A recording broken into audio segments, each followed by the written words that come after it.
Selamat pagi, salam Santa Elizabeth. Di sini saya akan menjelaskan tentang kebijakan electronic health di Indonesia. Tujuan sistem informasi kesehatan di mana sistem informasi kesehatan SIK adalah bagian dari sistem kesehatan nasional yang berfungsi untuk mengelola data kesehatan secara sistematis dan terintegrasi. Tujuannya adalah meningkatkan kualitas pelayanan, mendukung pengambilan keputusan klinis, mengurangi risiko medis, serta memperbaiki efisiensi manajemen kesehatan. WHO menetapkan SIK sebagai salah satu dari 6 building block sistem kesehatan, di mana ada service delivery, medical product, health workforce, financing, information system, leadership, dan governance. Data, informasi, dan indikator kesehatan.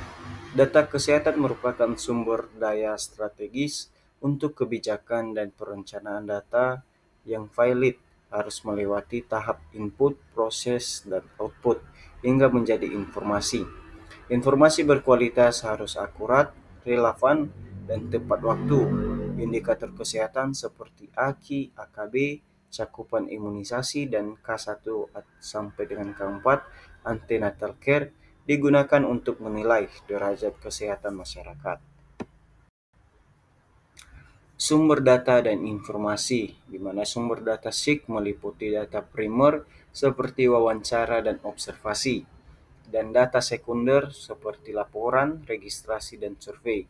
Contoh sumber seperti Riskesdas, Susenas, registrasi vital, data BPJS atau Dukcapil, laporan SIMS, serta telemedicine dan LOT kesehatan.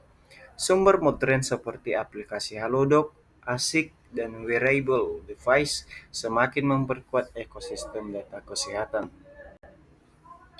Mekanisme pengumpulan, pengolahan, dan penyajian data, di mana proses data dalam SIK mengikuti siklus input, processing, output. Data dikumpulkan dari rekam medis, survei, atau registrasi. Pengolahan dilakukan manual maupun elektronik untuk menghasilkan informasi yang lebih bermakna. Penyajian dapat berupa teks, tabel, atau grafik untuk memudahkan pemahaman dan mendukung keputusan manajemen. Keamanan dan kerahasiaan informasi. Keamanan data pasien adalah aspek krusial dalam SIK. Prinsip confidentiality, integrity, availability wajib diterapkan. Strategi meliputi autentikasi, enkripsi, backup data, dan kontrol akses. Kerahasiaan rekam medis menjamin perlindungan data sensitif pasien dari pihak yang tidak berwenang. Selanjutnya kita masuk pada soal kasus. Yang pertama, di sebuah rumah sakit, seorang petugas rekam medis salah memasukkan tanggal keluar pasien ke dalam sistem rekam medis elektronik. Akibatnya, jumlah hari rawat pasien bertambah 3 hari lebih lama dari yang sebenarnya. Kesalahan ini menyebabkan laporan bed occupancy rate atau BOR menjadi tidak akurat dan tagihan pasien membengkak. Berdasarkan kasus ini, kesalahan terjadi pada tahap mana dalam siklus pengolahan data? A. Input, B. Processing, C. Output, D. Penyajian data, E. Validasi data. Di mana jawaban yang benar yaitu B. Processing.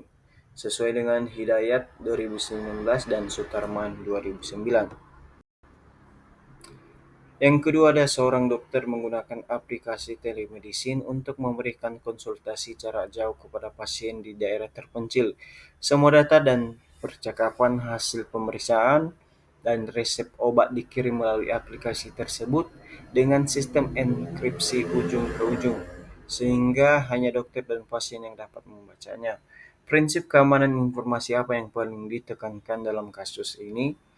A. Availability atau ketersediaan, B. Confidentiality atau kerahasiaan, C. Integrity atau integritas, D. Accountability atau akuntabilitas, E. Reliability atau keandalan. Jawaban yang benar yaitu B. Confidentiality atau kerahasiaan sesuai dengan Puriwigati dan Buana 2020 dan Nurul et al. 2022. Soal yang ketiga, seorang peneliti di Puskesmas X menggunakan Riskesdas 2023 untuk menilai status gizi balita di wilayahnya.